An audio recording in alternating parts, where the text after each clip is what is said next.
اعوذ باللہ من الشیطان الرجیم بسم اللہ الرحمن الرحیم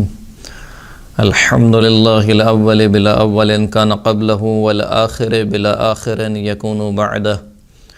الذي قصرت عن رؤيته ابصار الناظرين وعجزت عن نعته اوهام الواصفين ثم الصلاة والسلام على اشرف الانبیاء والمرسلین وخاتم النبیین سیدنا ونبینا ومولانا بالقاسم محمد اللهم صل على محمد وآل محمد وعلى آله الطيبين الطاهرين المعصومين الذين أذهب الله عنهم الرجس وطهرهم تطهيرا اللهم صل على محمد وآل محمد واللعنة الدائمة على أعدائهم أجمعين أما بعد فقد قال الله سبحانه وتعالى في كتابه المجيد والفرقان الحميد بسم الله الرحمن الرحيم يا أيها الذين آمنوا اتقوا الله وابتغوا الیہ الوسیلہ۔ محترم سامعین کرام، خداوند کریم قرآن مجید میں ارشاد فرما رہا ہے کہ اے ایمان والو، اللہ کا تقوی اختیار کرو۔ یا ایھا الذین آمنوا اتقوا اللہ، اللہ کا تقوی اختیار کرو۔ وابتغوا الیہ الوسیلہ، اور اللہ تک پہنچنے کا وسیلہ تلاش کرو۔ اب یہ وسیلہ ہے کیا؟ تمام مفسرین نے اس وسیلے کی تعریف میں یہ لکھا کہ الوسیلہ ہی فعیلہ، یعنی وسیلہ فعیلہ کے وزن پر ہے، اور اس سے مراد کیا ہے؟ کل ما یتوسل یا یتوسل، صاد کے ساتھ یا سین کے ساتھ، معنی ایک ہی ہے۔ کل ما یتوسل یا یتوسل بہ الی شیء و یتقرب بہ الی شیء، ہر وہ چیز کہ جس کے ذریعے کسی چیز کی طرف متصل ہوا جائے یا کسی چیز کے قریب ہوا جائے، اس کو وسیلہ کہا جاتا ہے۔ اسی سے ہمارے اردو زبان میں بھی استعمال ہوتا ہے کہ وسائل جمع ہے وسیلے کی۔ اب یہ وسیلہ ہے کیا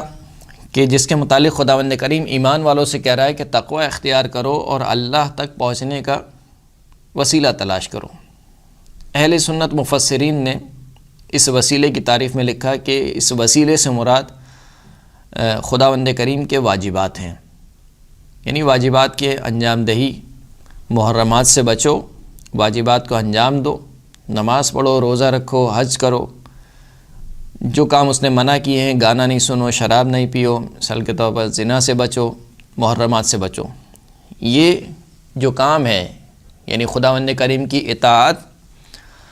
اور خداوند کریم کے جو کام منع کرنا ہے، خداوند کریم نے منع کیے ہیں، ان سے بچنا، یہ وسیلہ ہے۔ یہ انسان کو قریب کرتا ہے اللہ سے۔ اسی لیے جب آپ نماز پڑھنے کھڑے ہوتے ہیں تو آپ کہتے ہیں کہ 2 رکعت نماز پڑھتا ہوں فجر کی، قربتاً الی اللہ، اللہ سے قریب ہونے کے لیے۔ حج انجام دیتا ہوں، مثال کے طور پر طواف انجام دیتا ہوں، قربتاً الی اللہ، روزہ رکھتا ہوں، قربتاً الی اللہ۔ تو یہ تمام کام آپ کیوں انجام دیتے ہیں؟ کیونکہ یہ کام آپ کو اللہ سے نزدیک کرتے ہیں۔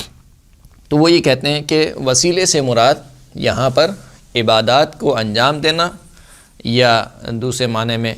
تمام خدا کے احکامات کو انجام دینا اور محرمات سے بچنا۔ حقیقت یہ ہے کہ وسیلہ صرف منحصر نہیں ہے خداوند کریم کے احکامات کو انجام دینے میں اور اس کے محرمات سے بچنے میں، جیسے کہ خود اہل سنت مفسرین نے تعریف کی وسیلے کی کہ کل ما یتوسل، ہر وہ چیز کہ جس کے ذریعے سے متصل ہوا جائے، جس کے ذریعے سے قریب ہوا جائے خداوند کریم کی بارگاہ میں یا کسی بھی چیز کی طرف، اس کو وسیلہ کہا جاتا ہے۔ تو اب سوال یہ ہے کہ فرض کر لیجئے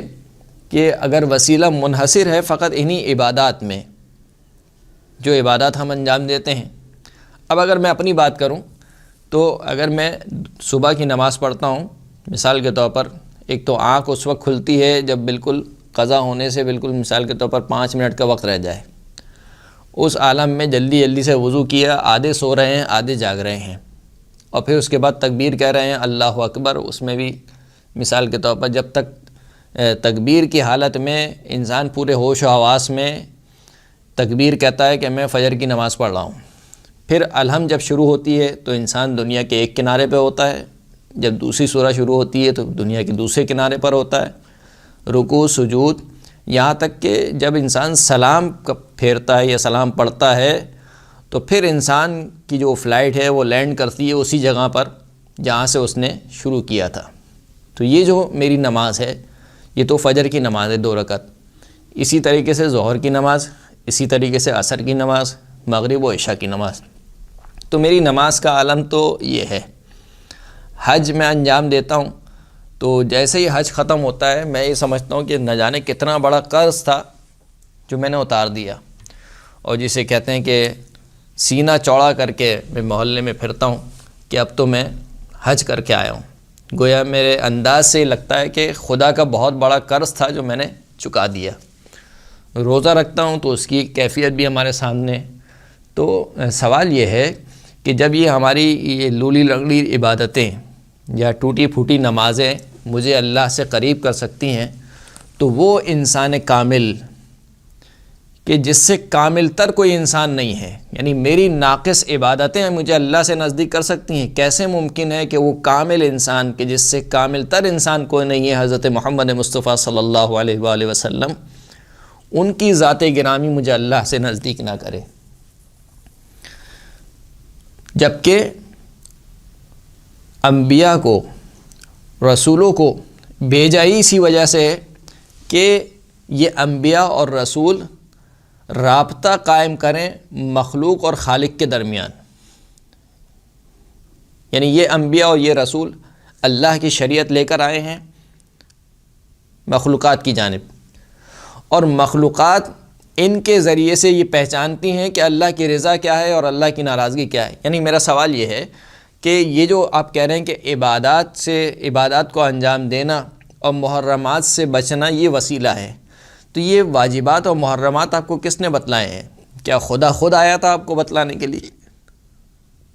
خدا تو خود نہیں آیا اتر کے، اگر وہ کسی جگہ پر ہے۔ خدا نے اپنے انبیاء کو بھیجا، خدا نے اپنے رسولوں کو بھیجا، ان انبیاء اور رسولوں نے آپ کو بتایا کہ دیکھو یہ چیز اللہ کی پسندیدہ ہے اور اس چیز سے اللہ ناراض ہوتا ہے۔ تو وہ شریعت رسولوں کے ذریعے سے ہم تک پہنچی ہے، انبیاء کے ذریعے سے ہم تک پہنچی ہے، تو کیسے ممکن ہے کہ ان کی ذات گرامی وسیلہ نہ بنے خداوند کریم کی بارگاہ میں انسان اور خداوند کریم کے درمیان؟ اب جو سلفی حضرات ہیں وہ یہ کہتے ہیں کہ خدا کی بارگاہ میں کسی کو وسیلہ قرار دینا، یعنی عبادات کو اور محرمات کو چھوڑ کر کسی ذات کو وسیلہ قرار دینا، وہ یہ کہتے ہیں کہ اس معنی میں اگر وسیلہ قرار دیا جائے کہ جیسے مثال کے طور پر آپ کسی سے کہتے ہیں کہ میرے لیے دعا کر دینا، تو یہ وسیلہ جائز ہے۔ وہ بھی کس صورت میں جائز ہے؟ جب وہ شخص زندہ ہو۔ یعنی مثال کے طور پر میں اپنے والد سے کہوں کہ میرے لیے دعا کیجئے، میرے لیے استغفار کیجئے، میرا فلاں کام پھنسا ہوا ہے آپ اللہ سے دعا کیجئے، تو کہتے ہیں کہ وسیلے کے معنی یہ جائز ہیں، اور وہ بھی اس وقت جائز ہیں کہ جس سے آپ التماس کر رہے ہیں وہ شخص زندہ ہو۔ اگر وہ شخص مر جائے، مثال کے طور پر اگر کسی کے والدین کا انتقال ہو جائے اور وہ ان کی قبر پہ جا کے کہے کہ میرے لیے دعا کیجیے گا، تو وہابی حضرات کہتے ہیں کہ نہیں، یہ جائز نہیں ہے۔ تو بس ایک تو وسیلے کے معنی کو سمجھنے کی ضرورت ہے کہ سلفی حضرات وسیلے کے معنی کیا سمجھتے ہیں۔ وسیلے کے معنی وہ یہ سمجھتے ہیں کہ کسی سے التماس سے دعا کرنا، یہ ان کے نزدیک وسیلہ ہے، یعنی کسی بھی زندہ شخص سے کہنا کہ تم میرے لیے دعا کرو۔ اسی لیے جو جناب یوسف کا قصہ ہے کہ جس میں خداوند کریم نے قرآن میں نقل کیا ہے کہ جب جناب یوسف کے بھائیوں پر آشکار ہو گیا کہ انہوں نے غلطی کی ہے اور پشیمان ہوئے، تو اپنے والد سے کہا کہ قالوا یا ابانا استغفر لنا ذنوبنا، اے ہمارے والد گرامی ہمارے لیے، یعنی ہمارے گناہوں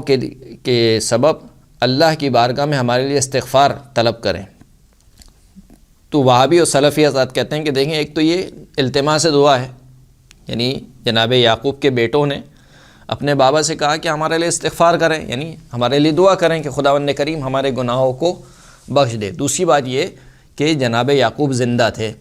تو اس میں کوئی حرج نہیں ہے اور کہتے ہیں کہ یہ جائز ہے۔ لیکن اگر کسی مردے کو یا کسی ذات کو وسیلہ قرار دیا جائے، التماس دعا کی بات نہیں ہے، کسی ذات کو، مثال کے طور پر کہا جائے خداوند کریم بحق محمد صلی اللہ علیہ وآلہ وسلم میری اس حاجت کو پورا کر دے، تو کہا کہ یہ بالکل ہی جائز نہیں ہے، نہ زندہ حالت میں نہ مردہ حالت میں۔ یعنی جب رسول خدا اس دنیا سے چلے گئے ہیں تو آج کے دور میں بھی کوئی شخص اس طریقے سے دعا نہیں کر سکتا، اللہم بحق محمد و آل محمد اس طریقے سے دعا کرنا کہتے ہیں کہ یہ جائز نہیں ہے۔ اور کسی کی ذات کو چاہے وہ زندہ ہی کیوں نہ ہو، یعنی اگر رسول خدا صلی اللہ علیہ وآلہ وسلم اگر وہ زندہ ہوتے اور ان کی زندگی میں کہا جائے کہ خداوند کریم تجھے تیرے نبی کا واسطہ مجھے اولاد عطا فرما، تو وہ کہتے ہیں کہ یہ جائز نہیں ہے۔ اچھا، جائز کیوں نہیں ہے؟ ابن تیمیہ اور مثال کے طور پر جو سعودی عرب کے مفتی ہیں شیخ ابن باز، وہ یہ کہتے ہیں، ایک مرتبہ کہتے ہیں کہ کیونکہ یہ کام مشرکین کی طرح ہے۔ مشرکین جو اپنے بتوں کو پوجا کرتے تھے وہ کیا کہتے تھے؟ وہ یہ کہتے تھے، خداوند کریم نے نقل کیا کہ وَيَعْبُدُونَ مِن دُونِهِ مَا لَا يَضُرُّهُمْ وَلَا يَنْفَعُهُمْ وَيَقُولُونَ هَؤُلَاءِ شُفَعَاؤُنَا عِندَ اللَّهِ، وہ اللہ کو چھوڑ کر ایسوں کی عبادت کرتے ہیں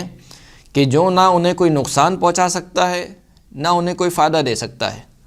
وَيَقُولُونَ هَؤُلَاءِ شُفَعَاؤُنَا عِندَ اللَّهِ، اور یہ مشرکین کہتے ہیں کہ ہم ان کی عبادت کرتے ہیں، یہ تو ہمارے شفیع ہیں، یعنی وہ وسیلہ قرار دے رہے ہیں، شفیع قرار دے رہے ہیں، کن کو؟ ان بتوں کو۔ تو کہا بس دیکھیں جس طریقے سے اللہ نے ان مشرکین کی سرزنش کی اور انہیں مشرک قرار دیا صرف اس بنا پر کہ کسی کو اللہ اور بندے کے درمیان شفیع قرار دیا جائے یا کسی کی ذات سے متوسل ہوا جائے، توسل کسی کی ذات کا واسطہ دیا جائے خداوند کریم کی بارگاہ میں، جس طریقے سے وہ مشرک تھے اس طریقے سے یہ کام بھی شرک ہے، اور شرک انسان کو دائرہ اسلام سے خارج قرار دے دیتا ہے۔ اسی طریقے سے ایک اور آیت سے انہوں نے استدلال کیا کہ الا للہ الدین الخالص، آگاہ ہو جاؤ کہ خالص دین فقط اللہ کے لیے ہے۔ والذین اتخذوا من دونہ، اور وہ لوگ جو کفار ہیں، جو مشرکین ہیں، انہوں نے اللہ کو چھوڑ کر کسی اور کو اپنا ولی بنا لیا ہے، اپنا خدا بنا لیا ہے، اور کیا کہتے ہیں؟ ما نعبدہم الا لیقربونا الی اللہ زلفیٰ، ہم ان کی عبادت نہیں کرتے مگر یہ کہ یہ ہمیں اللہ سے نزدیک کرتے ہیں۔ تو کہتے ہیں بس جس طریقے سے آپ کہہ رہے ہیں کہ رسول اللہ آپ کو نزدیک کر رہے ہیں اللہ کی بارگاہ میں، مشرکین بھی یہ کہتے تھے اپنے بتوں کے متعلق کہ وہ ان کو اللہ کی بارگاہ میں نزدیک کر رہے ہیں۔ بس اللہ کے درمیان اللہ کی بارگاہ میں کسی کو وسیلہ قرار دینا یا کسی کو شفیع قرار دینا اس وجہ سے کہ وہ آپ کو اللہ سے قریب کر رہا ہے، یہ مشرکانہ عمل ہے اور یہ شرک ہے۔ تو ان دونوں آیتوں کا جواب یہ ہے کہ ان دونوں آیتوں کے ابتدا میں پہلی والی آیت میں کہا کہ وَيَعْبُدُونَ مِن دُونِهِ مَا لَا يَضُرُّهُمْ وَلَا يَنْفَعُهُمْ، وہ عبادت کرتے تھے، کس کی؟ اللہ کو چھوڑ کر ایسے بتوں کی عبادت کرتے تھے کہ جو نہ ان کو نفع دے سکتا ہے نہ ان کو نقصان پہنچا سکتا ہے، بس وہ عبادت کرتے تھے۔ تو اللہ جو یہاں پر سرزنش کر رہا ہے وہ اس وجہ سے نہیں کر رہا ہے کہ انہوں نے بتوں کو شفیع بنایا ہے یا بتوں کا واسطہ دیا ہے، بلکہ اس وجہ سے سرزنش ہو رہی ہے یہاں پر کہ وہ عبادت کر رہے ہیں، البتہ کہ عبادت کی وجہ وہ یہ بیان کرتے ہیں کہ یہ ہمارے شفیع ہیں، یعنی گویا ایک بڑا خدا ہے اور ایک چھوٹا خدا ہے، یہ چھوٹا والا جو خدا ہے یہ ہماری شفاعت کرے گا بڑے خدا کی بارگاہ میں، ان کا عقیدہ یہ تھا، لیکن وہ اس کو خدا مان کر اس کی عبادت کر رہے تھے، اسی لیے کہا کہ وَيَعْبُدُونَ مِن دُونِهِ مَا لَا يَضُرُّهُمْ وَلَا يَنْفَعُهُمْ، وہ عبادت کرتے تھے۔ عبادت کے معنی کیا ہیں؟ عبادت کے معنی یہ ہیں جو لغت میں عبادت کی تعریف کی گئی کہ کسی کے سامنے ذلت کا اظہار کرنا، تواضع کا اظہار کرنا، یہ عبادت ہے۔ البتہ یہ ناقص تعریف ہے، کیونکہ اگر فقط ذلت کا اظہار کرنا یا تواضع کا اظہار کرنا عبادت ہوتا تو خود خداوند کریم قرآن مجید میں ارشاد فرما رہا ہے کہ وَاخْفِضْ لَهُمَا جَنَاحَ الذُّلِّ، اپنے والدین کے سامنے ذلت کا اظہار کرو، تواضع کا اظہار کرو۔ تو کیا خداوند کریم والدین کی عبادت کا حکم دے رہا ہے؟ نعوذ باللہ۔ تو اس کا مطلب ہے کہ فقط تواضع کا اظہار کر لینا یا فقط ذلت کا اظہار کر لینا یہ عبادت نہیں ہے، بلکہ عبادت کیا ہے؟ عبادت یہ ہے کہ کسی کو معبود سمجھتے ہوئے، خالق اور رازق سمجھتے ہوئے اس کے سامنے اظہار تواضع اور اظہار ذلت کرنا، یہ عبادت کی تعریف ہے۔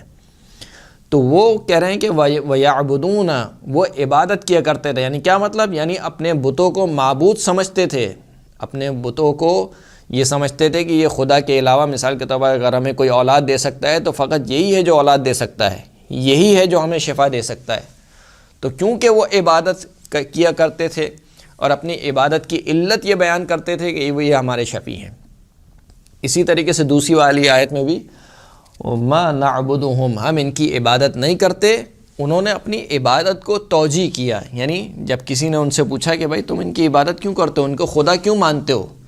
تو کہا کہ ہم ان کی عبادت اس وجہ سے کرتے ہیں کہ یہ ہمیں اللہ سے نزدیک کرے۔ تو بس اس کا مطلب یہ ہے کہ وہ اللہ کے مقابل میں کسی کو اللہ مانتے تھے، جیسے میں نے کہا کہ ایک بڑا خدا ہے، ایک چھوٹا خدا ہے، اس چھوٹے خدا کی پرستش کرتے تھے تاکہ یہ چھوٹا والا خدا انہیں بڑے خدا کی بارگاہ میں ان سے قریب کر دے، یا بڑے والے خدا کی بارگاہ میں ان کا شفیع بن جائے۔ تو بس یہ الہ سمجھ کر، معبود سمجھ کر ان کی عبادت کرتے تھے، اور بلا شبہ اس میں کوئی شک نہیں ہے کہ اگر خدا کے علاوہ کسی کی عبادت کی جائے، چاہے اس عنوان سے کی جائے کہ یہ میرا شفیع ہے اللہ کی بارگاہ میں، یا یہ مجھے اللہ کے نزدیک کر دے گا، اس میں کوئی شک نہیں ہے، کوئی دو رائے نہیں ہے کہ یہ کام مشرکانہ ہے اور اس کا انجام دینے والا مشرک ہے۔ لیکن سوال یہ ہے کہ جتنے بھی مسلمان اللہ کی بارگاہ میں وسیلہ دے رہے ہیں یا واسطہ دے رہے ہیں کسی بھی ہستی کا، مثال کے طور پر رسول خدا کا واسطہ دے رہے ہیں، تو کیا وہ رسول خدا کی عبادت کرتے ہیں؟ پہلے تو یہ ثابت کریں۔ بھائی عبادت نہیں کرتے ہیں، فقط یہ کہتے ہیں کہ اے پروردگار تیری بارگاہ میں تجھے تیرے نبی کا واسطہ دیتے ہیں کہ ہمارے گناہوں سے درگزر فرما۔ تو اس میں عبادت کہاں سے آ گئی؟ اس میں کوئی عبادت نہیں ہے۔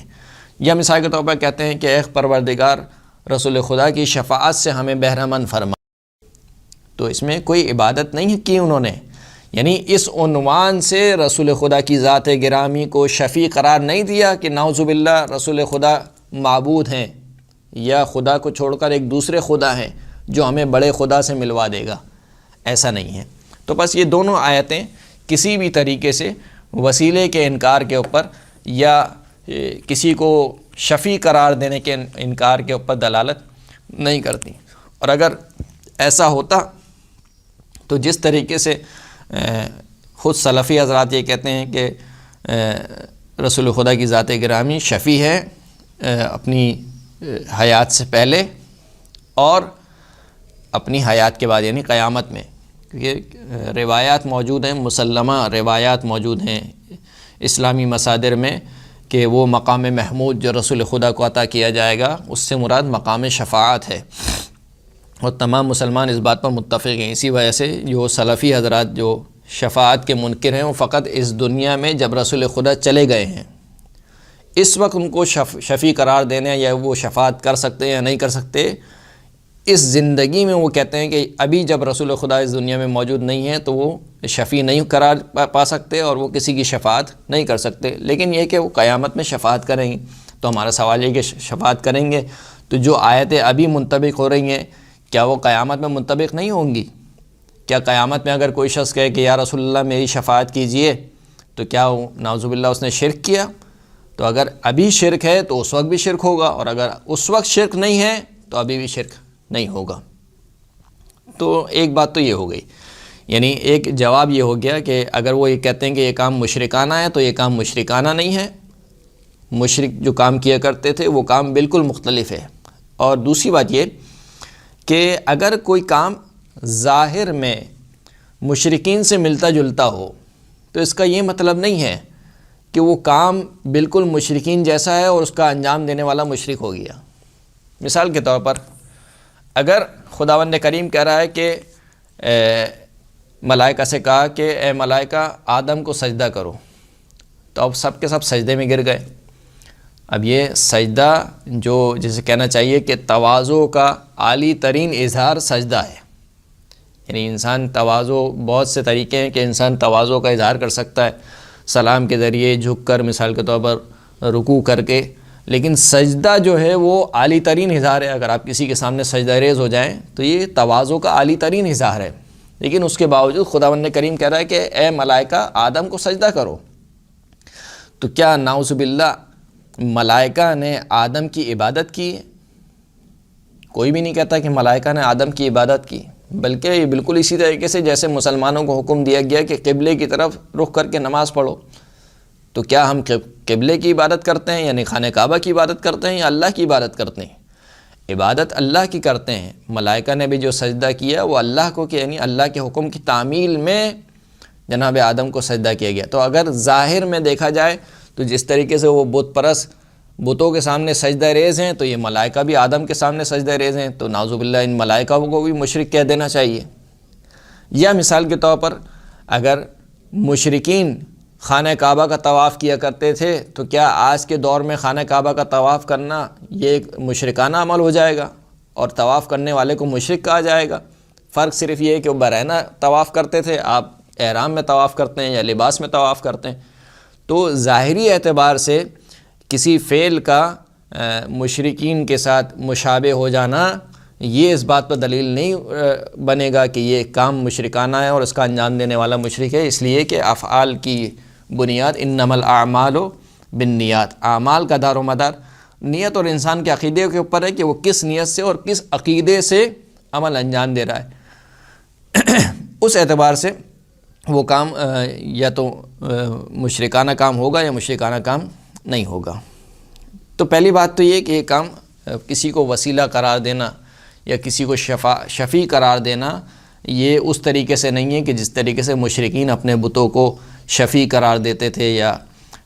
کسی کی ذات کا وسیلہ قرار دیتے تھے۔ دوسری سلفی حضرات کی طرف سے مثال کے طور پر روح المعانی میں جو آلوسی ہیں وہ یہ کہتے ہیں کہ اگر مرنے کے بعد کسی کو شفیع قرار دیا جائے، کسی کی ذات کو ایک تو ذات کو شفیع قرار دینا وہ کہتے ہیں کہ بالکل ہی جائز نہیں ہے، چاہے وہ زندہ ہو چاہے وہ مردہ ہو، یعنی چاہے آپ رسول خدا کی حیات میں آپ یہ نہیں کہہ سکتے کہ خدا تو یہ تیرے نبی کا واسطہ، یعنی ان کی ذات کا واسطہ دینا یہ جائز نہیں ہے۔ روح المعانی میں آلوسی یہ کہتے ہیں، اور ان کے اس دنیا سے چلے جانے کے بعد بھی وہ کہتے ہیں کہ جائز نہیں ہے کہ ان کی ذات کا واسطہ دیا جائے۔ پھر کیا چیز جائز ہے؟ جائز صرف یہ کہ ان سے التماس دعا کہا جائے کہ اے رسول خدا میرے لیے دعا کیجئے، بس یہ کہنا جائز ہے۔ وہ بھی کب؟ جب رسول خدا زندہ ہوں، مرنے کے بعد وہ بھی جائز نہیں ہے۔ کیوں جائز نہیں ہے؟ کہتے ہیں کہ یہ کام بدعت ہے۔ بدعت کیوں ہے؟ کہ اس وجہ سے نہ کسی صحابی نے یہ کام انجام دیا، نہ خود رسول خدا نے کسی صحابی کو حکم دیا کہ وہ اس کام کو انجام دیں۔ اس کے جواب میں ہم کچھ روایات پیش کرنا چاہتے ہیں کہ جن سے یہ اندازہ ہو جائے گا کہ یہ کام صحابہ کرام نے انجام دیا ہے۔ ایک روایت ہے کہ جس کو طبرانی نے اپنے معجم کبیر میں نقل کیا ہے، اور اتفاق سے اسی روایت کو البانی نے کتاب التوسل میں نقل کیا ہے۔ اور عجیب بات یہ ہے کہ البانی نے، جو کہ خود سلفی علماء میں سے ہیں، انہوں نے کہا کہ الروایت صحیحہ، یہ روایت صحیح ہے، والقصۃ منکرہ، لیکن جو قصہ اس میں بیان ہوا ہے وہ منکر ہے، یعنی انکار کیا گیا اس کا۔ یعنی اس کا مطلب یہ کہ جو روایت آپ کے عقیدے کے مطابق نہیں ہے، اس کا مطلب ہے کہ وہ منکرہ ہو گئی، اور جو روایت آپ کے عقیدے کے متعلق ہے اس کا مطلب کہ وہ صحیح ہو گئی۔ تو سند کے اعتبار سے میں یہ بیان کرنا چاہ رہا ہوں کہ سند کے اعتبار سے حتیٰ البانی بھی کہتے ہیں کہ یہ سند کے اعتبار سے یہ روایت بالکل درست ہے۔ روایت یہ ہے کہ عثمان ابن حنیف کہتا ہے کہ ایک شخص کافی دنوں سے خلیفہ سوم کے پاس آتا جاتا رہا کسی کام کے سلسلے میں، اور ان سے بار بار کہتا تھا کہ میرا فلاں کام ہے، میری فلاں حاجت ہے، اور خلیفہ سوم جو ہے وہ اس کی طرف متوجہ نہیں ہوتے تھے۔ پھر وہ شخص ملا عثمان ابن حنیف سے۔ عثمان ابن حنیف سے اس نے شکایت کی کہ میں کئی دن سے خلیفہ سوم کے پاس جا رہا ہوں اور ان سے اپنی حاجت طلب کرتا ہوں، لیکن وہ میری طرف متوجہ نہیں ہوتے۔ عثمان ابن حنیف نے اس سے کہا، اس شخص سے کہا کہ ائت المیقات فتوضأ ثم ات المسجد فصل فیہ رکعتین ثم قل۔ عثمان ابن حنیف نے اس شخص سے کہا کہ وضو کے لیے کوئی پانی یا برتن لے کر آؤ، وضو کرو اور پھر مسجد نبوی میں نماز پڑھو، 2 رکعت نماز پڑھو۔ ثم قل، جب نماز پڑھ چکو تو پھر خدا کی بارگاہ میں اس طریقے سے دعا کرو، اللہم انی اسألک و اتوجہ الیک بنبینا محمد صلی اللہ علیہ وآلہ نبی الرحمہ، اے پروردگار میں تجھ سے سوال کرتا ہوں، وَأَتَوَجَّهُ إِلَيْكَ، اور تیری طرف متوجہ ہوتا ہوں، کس کے وسیلے سے؟ بِنَبِيِّنَا، اپنے نبی کے وسیلے سے میں تجھ سے سوال کرتا ہوں، دعا کرتا ہوں اور تیری طرف متوجہ ہوتا ہوں اپنے نبی کے ذریعے سے۔ وہ نبی کون ہے؟ جو محمد ہیں اور نبی الرحمہ، رحمت والے نبی ہیں۔ یا محمد انی اتوجہ بک، پھر اس کے بعد اب دعا کا یہ جملہ، اے محمد صلی اللہ علیہ وآلہ وسلم۔ یاد رہے کہ یہ جو روایت ہے یہ رسول خدا کی وفات کے بعد کی روایت ہے، یعنی یہ شخص جو عثمان ابن حنیف کے بعد آیا ہے، یہ جب رسول خدا اس دنیا سے رخصت جا چکے ہیں، اس کے بعد یہ شخص عثمان ابن حنیف کے پاس آیا، اور عثمان ابن حنیف اس کو تعلیم کر رہے ہیں کہ دیکھو وضو کرو، نماز پڑھو، نماز کے بعد یہ والی دعا پڑھو۔ دعا کے جملے کیا ہیں؟ یا محمد انی اتوجہ بک الی ربی، اے محمد صلی اللہ علیہ وآلہ وسلم میں آپ کے وسیلے سے اپنے پروردگار کی طرف متوجہ ہوتا ہوں، فتقضی لی حاجتی، پس میری حاجت کو پورا کیجیے۔ اور پھر اس کے بعد عثمان ابن حنیف کہتے ہیں کہ اس دعا کے پڑھنے کے بعد اپنی حاجت طلب کرو، انشاءاللہ تمہاری حاجت پوری ہوگی۔ یہ شخص کہتا ہے کہ یعنی راوی کہتا ہے کہ وہ شخص چلا گیا اور اس نے وہی کام انجام دیا جو عثمان ابن حنیف نے اس کو جس طریقے سے بتایا تھا، نماز پڑھی، نماز کے بعد دعا پڑھی۔ پھر اس کے بعد کہتا ہے کہ وہ شخص گیا عثمان ابن عفان یعنی خلیفہ سوم کے پاس، اور جو نگہبان تھا وہ اس کو ہاتھ پکڑ کے اس کو لے گیا خلیفہ سوم کے پاس۔ خلیفہ سوم نے اس کو اپنے پاس بٹھایا اور کہا کہ تمہاری حاجت کیا ہے؟ اس نے اپنی حاجت کا تذکرہ کیا اور اسی وقت خلیفہ سوم نے اس کی حاجت پوری کر دی۔ پھر روایت کہتی ہے کہ یہ شخص وہاں سے نکلا، یعنی خلیفہ سوم کے پاس سے نکلا اور عثمان ابن حنیف کے پاس آیا، اور عثمان ابن حنیف کے پاس آ کر اس نے کہا، فقال جزاک اللہ خیرا ما کان ینظر فی حاجتی ولا یلتفت الی حتی کلمتہ فیہ، اللہ تجھے جزائے خیر دے، خلیفہ سوم نے میری حاجت کی طرف وہ دیکھتا بھی نہیں تھا، میری طرف متوجہ بھی نہیں ہوتا تھا، یہاں تک کہ تو نے میرے بارے میں کوئی گفتگو کی ہے۔ یعنی یہ شخص یہ سمجھ رہا ہے کہ شاید عثمان ابن حنیف نے خلیفہ سوم سے کوئی سفارش کی کہ فلاں بندہ ہے، مثال کے طور پر اس کا کوئی کام ہے، کافی دن سے تمہارے پاس آ رہا ہے اور تم نے اس کا کام انجام نہیں دیا، تو اس نے اس کو ایک طریقے سے شکریہ ادا کیا کہ تم نے میری سفارش کی اور تم نے کوئی بات کی، اس خلیفہ سوم کے کو میرے بارے میں کچھ کہا خلیفہ سوم سے۔ تو عثمان ابن حنیف نے اس کو جواب دیا، فقال عثمان ابن حنیف واللہ ما کلمتہ، خدا کی قسم میں نے خلیفہ سوم سے تمہارے متعلق کوئی گفتگو نہیں کی، ولیکنی شہدت رسول اللہ صلی اللہ علیہ وآلہ وسلم واتاہ ضریر فشکا الیہ ذہاب بصرہ فقال له النبی صلی اللہ علیہ وآلہ وسلم فتصبر، فقال یا رسول اللہ لیس لی قائد فقد شق علی، فقال النبی صلی اللہ علیہ وآلہ وسلم ایت المزاد۔ عثمان ابن حنیف کہتا ہے کہ میں نے تمہارے متعلق کوئی سفارش نہیں کی خلیفہ سوم کو، لیکن یہ کہ میں نے رسول اللہ کو دیکھا کہ ان کی بارگاہ میں ایک شخص آیا کہ جس کی آنکھیں نہیں تھیں، یعنی اندھا نابینا تھا، اور رسول خدا سے کہا کہ خدا سے میری دعا کیجئے، میرے لیے دعا کیجئے، تو رسول خدا نے کہا کہ صبر کرو، کہا کہ نہیں میں صبر نہیں کر سکتا ہوں کیونکہ میرا کوئی دیکھ بھال کرنے والا نہیں ہے۔ تو پھر رسول خدا نے اس کو وہی چیز تعلیم کی جو میں نے تمہیں کہا کہ تم وضو کرو، 2 رکعت نماز پڑھو، اور وہی جملے دعا کے جو رسول اللہ نے اس شخص کو بتائے تھے وہی جملے میں نے تمہیں بتائے، اور خدا کی قسم اس شخص نے وہ کام انجام نہیں دیا مگر یہ کہ اس کے بعد ہم نے اس کو کبھی بھی نابینا نہیں پایا۔ تو یہ روایت بالخصوص یہ والی جو روایت ہے جو آخری حصہ ہے کہ یہ جو اندھا شخص جو رسول خدا کی خدمت میں آیا تھا، اس روایت کو تو خود ابن تیمیہ نے نقل کیا ہے،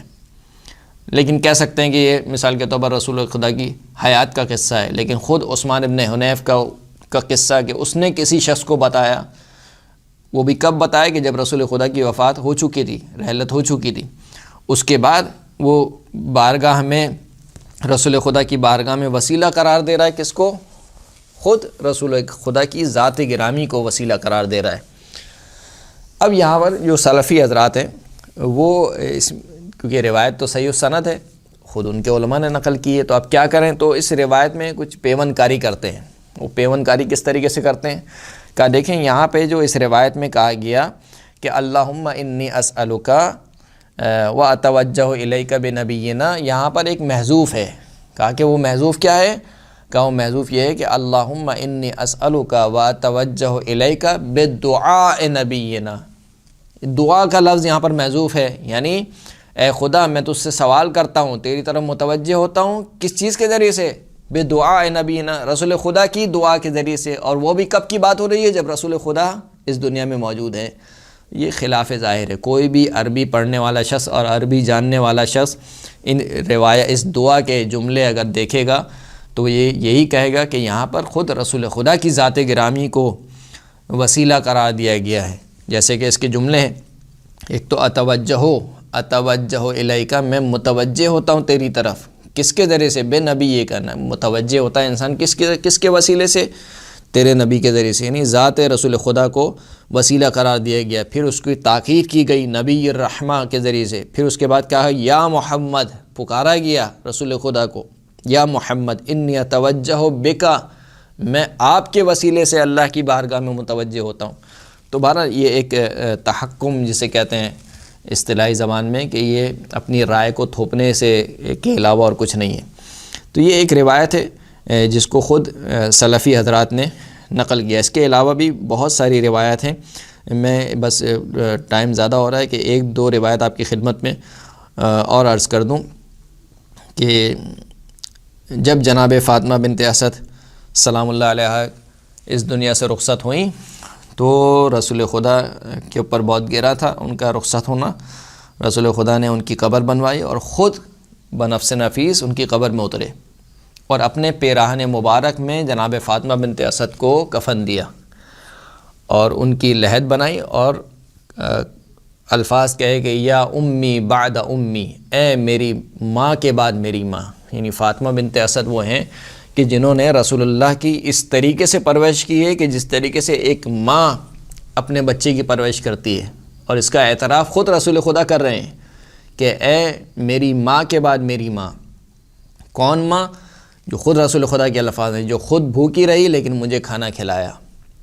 اور خود جاگتی رہی لیکن مجھے سلایا، اپنے بچوں کی جگہ مجھے سلایا۔ اور پھر جب ان کو قبر میں اتارا جا چکا تو اللہ کے رسول نے دعا فرمائی، اللہم وسع علیہا مدخلہا بنبیک والانبیاء من قبلہ، بحق نبیک و بحق الانبیاء من قبلی۔ ابن حبان نے اس روایت کو صحیح قرار دیا ہے کہ یہ صحیح روایت ہے کہ خدایا فاطمہ بنت اسد کی قبر کو گشادہ فرما، تجھے تیرے نبی کا واسطہ، یہاں پر ذات نبی کو وسیلہ قرار دیا۔ دعا کا یہاں پہ لفظ ہو ہی نہیں سکتا، اب تو دعا کی تعویل نہیں ہو سکتی۔ خدایا تجھے تیرے نبی کا واسطہ، اب کہیں کہ نبی خود زندہ ہیں تو کہا کہ وَبِحَقِّ الْأَنْبِيَاءِ مِنْ قَبْلِ، ان انبیاء کا واسطہ جو مجھ سے پہلے گزر چکے ہیں، تو وہ تو دنیا سے جا چکے ہیں، اور پھر بھی ان کی ذات گرامی کا واسطہ دیا جا رہا ہے۔ تو یہ ایک روایت موجود ہے۔ اسی طریقے سے ایک آخری روایت میں آپ کی خدمت میں عرض کر دوں، جس کو سیرت حلبیہ میں اس روایت کو نقل کیا گیا۔ وہ یہ کہتے ہیں کہ جب رسول خدا اس دنیا سے رخصت ہو گئے تو خلیفہ اول رسول خدا کی قبر پر آئے، اور آنے کے بعد کہا کہ کچھ الفاظ کہے کہ طبت حیا و میتا، کہ آپ کی زندگی بھی پاک و پاکیزہ تھی اور آپ کا مرنا بھی پاک و پاکیزہ ہے، یعنی آپ مرنے کے بعد بھی پاک و پاکیزہ ہیں۔ اور پھر کہا کہ من قطع بموتک ما لم ينقطع للانبیاء، آپ کے مر جانے سے وہ چیز منقطع ہو گئی جو انبیاء کی موت سے منقطع نہیں ہوئی تھی، یعنی وحی الہی۔ اب کوئی نبی آنے والا نہیں ہے تو لہٰذا وحی بھی نہیں آنے والی، تو آپ کے مرنے سے وہ چیز منقطع ہو گئی۔ پھر اس کے بعد کہا وَاذْكُرْ يَا محمد عِنْدَ رَبِّكَ، اے محمد وَاذْكُرْنَا یا محمد عند ربک، اے محمد ہمیں اپنے پروردگار کی بارگاہ میں یاد رکھیے گا۔ یہاں پر خود یا محمد ایک تو ذات ہے، یہاں پر کوئی دعا کی تعبیر نہیں ہو سکتی۔ وَلْنَكُنْ عَلَى بَالِكَ، اور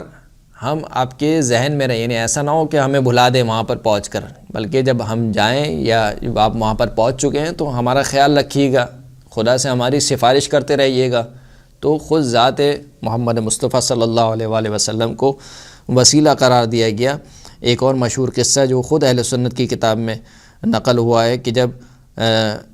منصور دوانقی نے امام مالک سے پوچھا کہ یہ دونوں مسجد نبوی میں تھے،